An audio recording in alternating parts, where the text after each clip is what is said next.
I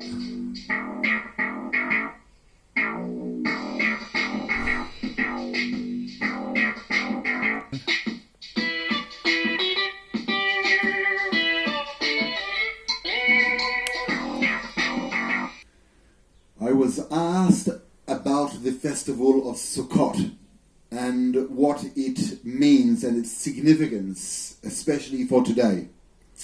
And it seems that the festival of Succot, of booths, of tabernacles, which were built in the desert, in the sojournings in the Sinai, for 40 years in the transition period from the slavery of Egypt to the freedom of Israel, or so the narrative goes.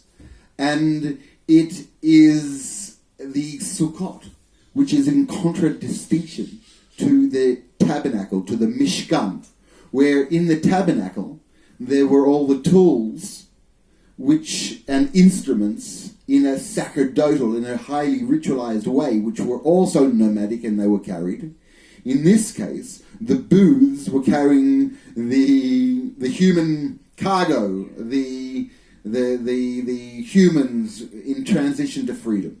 And the booths are very temporary. They were made with leaves and with a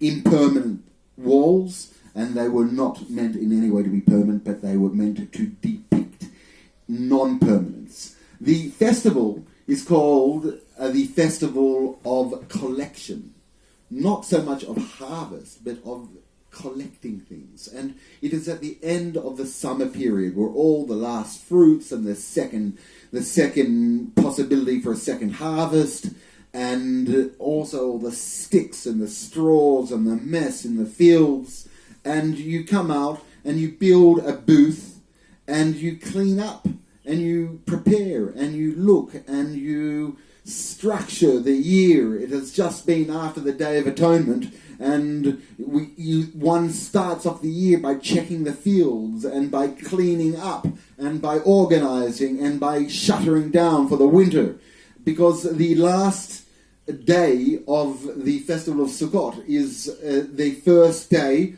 of winter, or rather mid-autumn as the Chinese calendar has it.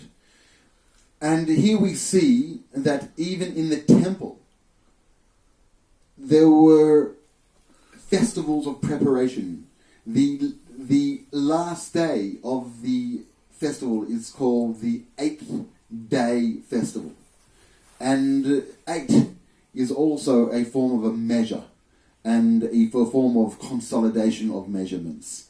But also you see that there is a biblical festival of water, of the drawing of the water, and that also only became possible after the underground spring was carved through some 800 meters to be under the temple, to join up with the wells under the temple to allow for the spring to draw up. And that's when they celebrated an incredible water festival on the Temple Mount.